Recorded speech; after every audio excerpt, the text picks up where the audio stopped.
You ever wonder what really happens when we close our eyes for the last time?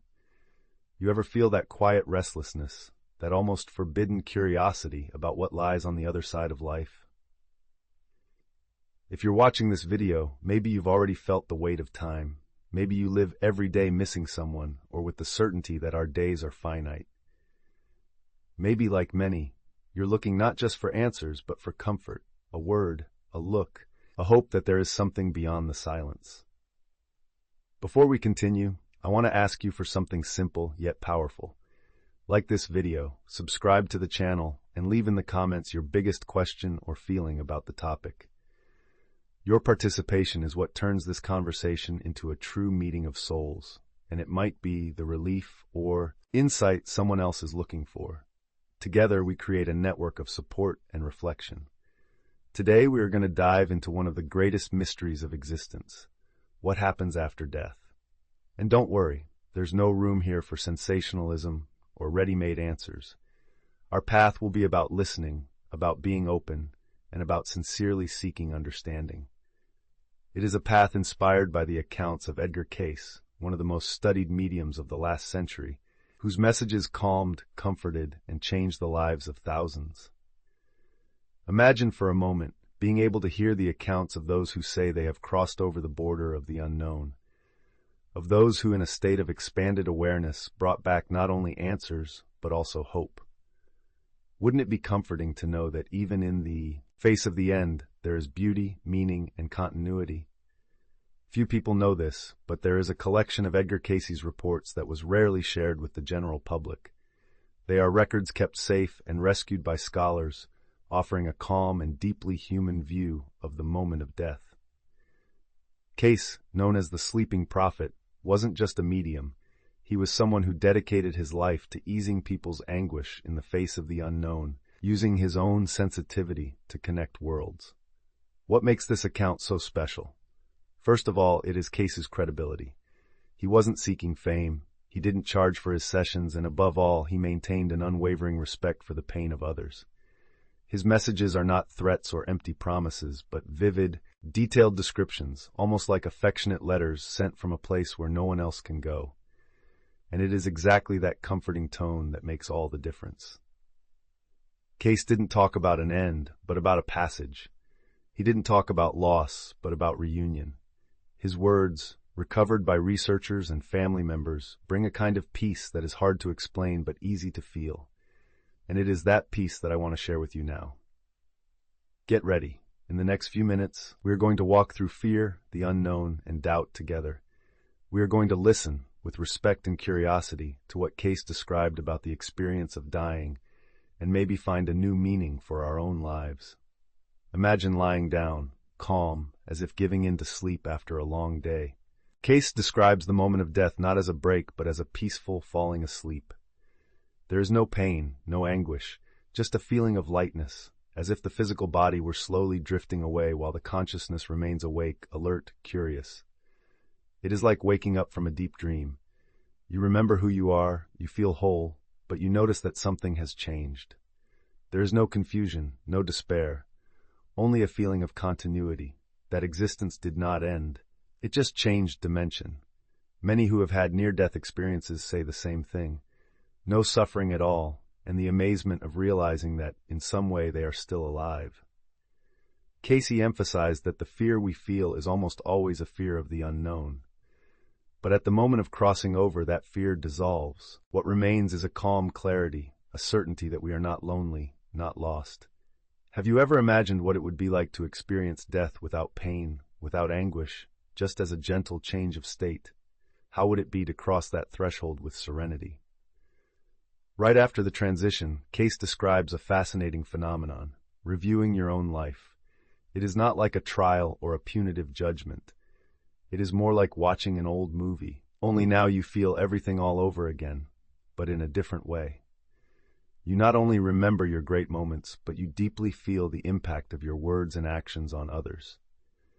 Imagine, for example, that every smile, every hug, every act of kindness or indifference is relived with all the emotional charge it caused in others. There is no one pointing fingers, no condemnation. What exists is a sincere search for understanding, for learning. This process is not meant to punish but to free you. Cayce said that, in that moment, we understand the small choices that shaped our journey. We realize the importance of simple actions, the value of having been true, the weight of words spoken or left unsaid. And by understanding, we feel empathy and compassion for ourselves and for everyone who has crossed our path. Have you ever stopped to think about what it would be like to see your entire life, frame by frame, feeling everything again? What would you want to feel? What would you want to change? Perhaps the greatest gift of this process is the chance to look at yourself honestly and finally forgive and be grateful for everything you have gone through. Now imagine that after that deep self-review, you find yourself in a space of serenity, a place where time seems to be suspended. At that moment, a familiar presence appears. Who do you think would be the first person to hug you on the other side? Picture that beloved face, a smile you haven't seen in years, the warmth of a reunion beyond words. According to Edgar Cayce's accounts, this is one of the most striking moments of the post-death experience, the arrival of family and friends who have already passed on. They come close to welcome you, to guide you, to make sure that no one crosses over alone. It doesn't matter the age, the history, or the beliefs. Everyone is welcomed with tenderness, like a child returning home after a long journey. Take a moment to think about how comforting that idea can be. How many times have you missed someone? How many times did you wish for just one more moment of conversation, a piece of advice, a touch of hand?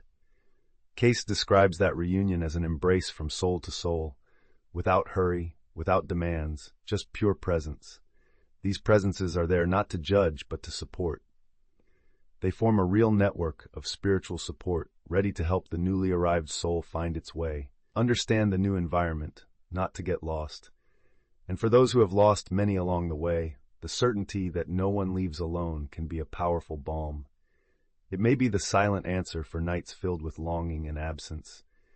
Have you ever imagined reuniting with those you love, feeling that the bonds do not break when someone dies, but just change form?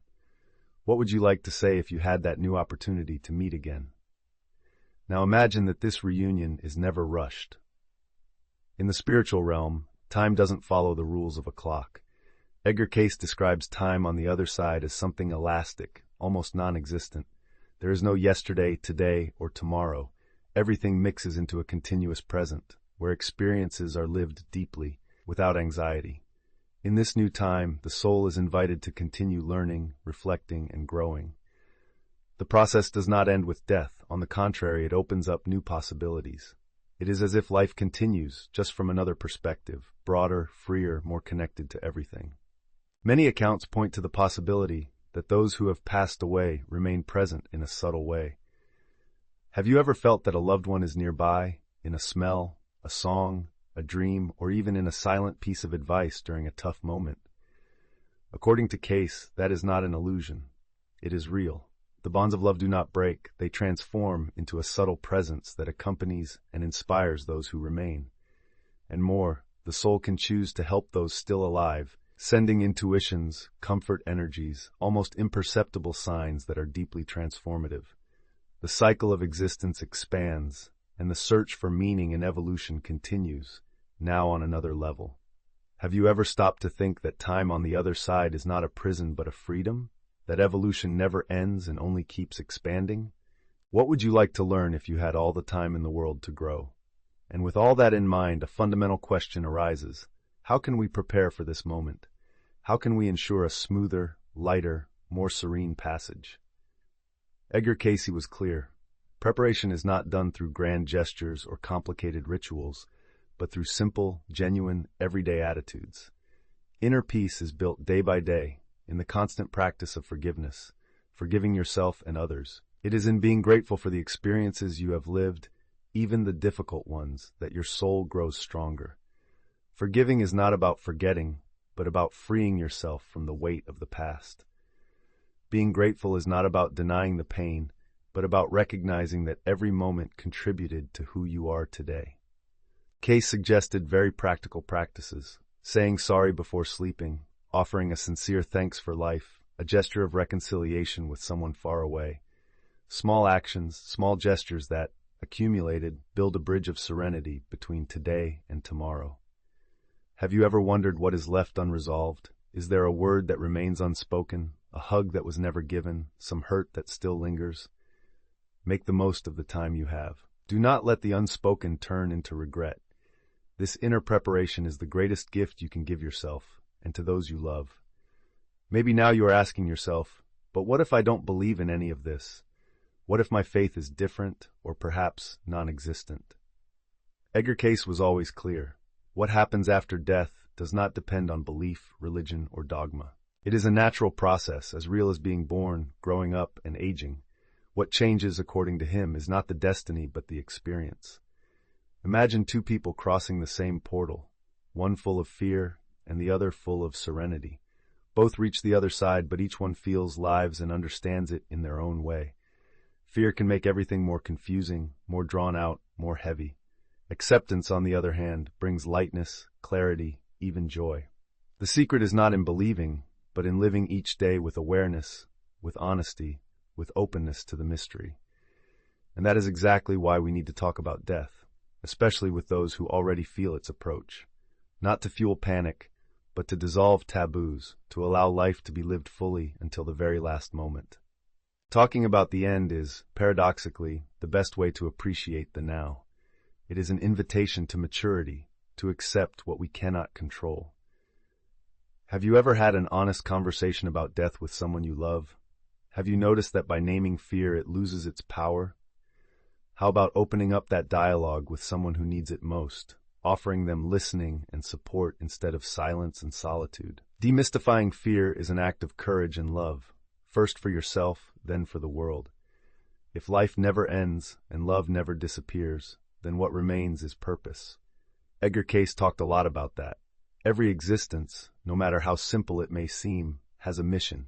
Sometimes that mission is grand, other times it is quiet and almost invisible to the world, but immense for the one who carries it out. Have you ever wondered what your mission is? What have you come to learn, to teach, to transform? Cayce said that the noblest tasks are often the quietest: raising children, caring for someone, nurturing a friendship, easing a stranger's pain. Every gesture leaves marks that go beyond time and space, and if the bonds of love continue beyond death, then nothing is lost. Every kindness, every hug, every word spoken sincerely echoes in the spiritual realm, building bridges for future reunions. And that is when one of the most fascinating concepts arises: reincarnation. Not as a punishment, but as an opportunity, a chance to return, to try again, to correct, to grow, to love even more deeply. Life is a cycle, not a straight line. We come, we go, we return, always in search of evolution, understanding, and completeness. And if we look at it that way, death stops being a sentence and becomes an invitation to live each day with purpose, knowing that nothing is lost and everything transforms. Have you ever thought about the possibility of reuniting with loved ones in other lives? Or about correcting old mistakes in new journeys? What would you do differently if you knew that your mission never ends? It only changes scenery? As we come to the end of this conversation, maybe you feel something different. Maybe a little more peace, maybe a new question, maybe the desire to live the rest of your days with more lightness and authenticity. That is the greatest legacy of Edgar Cayce's messages. Not definitive answers, but an invitation to reflect, to be grateful, and to be brave enough to be true to yourself. Remember, serenity is not the absence of fear, but the ability to move forward despite it. Gratitude is not about denying the pain, but about recognizing the beauty even in the toughest moments. And authenticity means living every moment completely, without waiting for tomorrow. The greatest gift you can leave behind is not what you have accumulated, but what you have transformed, in yourself and in others. Before we finish, I want to make a special invitation again. If this video touched your heart, subscribe to the channel, share it with someone who needs to hear these words, and comment on which lesson impacted you the most. Your story might be the hope for someone else. Together, we create a cycle of support, affection, and transformation. Life is made up of cycles, and the end is just the beginning of a new journey. May you be able to leave when the time comes with dignity, peace, and the certainty that you will never be alone. May Cayce's legacy inspire you to live with more meaning, more compassion, and more joy. until your last breath and beyond. And so we come to the end of this video, but perhaps for you it is only the beginning of a new way of seeing life, and also its end. Perhaps now the mystery of death seems less frightening and more like a silent invitation to transformation and the courage to live fully. There is no definitive answer, but there is the relief of knowing that we are part of something bigger, that existence goes on, that the bonds of love do not break, they just change form. If at any point during the video you felt embraced, touched, or relieved, allow yourself to carry that peace into your everyday life. Allow yourself to talk about death with those you love, not as a taboo, but as a natural part of being. Allow yourself to look back kindly, recognizing that every story, every pain, every laugh shaped who you are. And above all, allow yourself to live the now authentically. Be generous, be grateful, be true to yourself. Perhaps the greatest gift that Cayce offers us is the invitation to acceptance, to accept the cycle of life, to accept departure, to accept that we do not have all the answers, but that we can build a legacy of serenity and compassion. Death, after all, is not the opposite of life. It is the opposite of birth. Life, on the other hand, never ends. It only transforms. I want to thank you for staying until the end, for trusting your time, your attention, your heart with such a delicate topic. If these words made sense to you, share them with someone who needs it. Spread this message of hope and respect.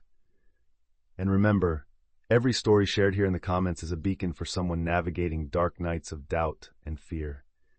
Live lightly, live with purpose, live knowing that farewell is just a new journey. Subscribe to the channel and leave your like to have access to more stories like this. See you soon, in this realm or in any other where our paths might cross again. Thank you for being here, for listening, for sharing your soul. And remember, life is bigger than everything we can explain. And that is exactly what makes it so beautiful, so mysterious, so valuable.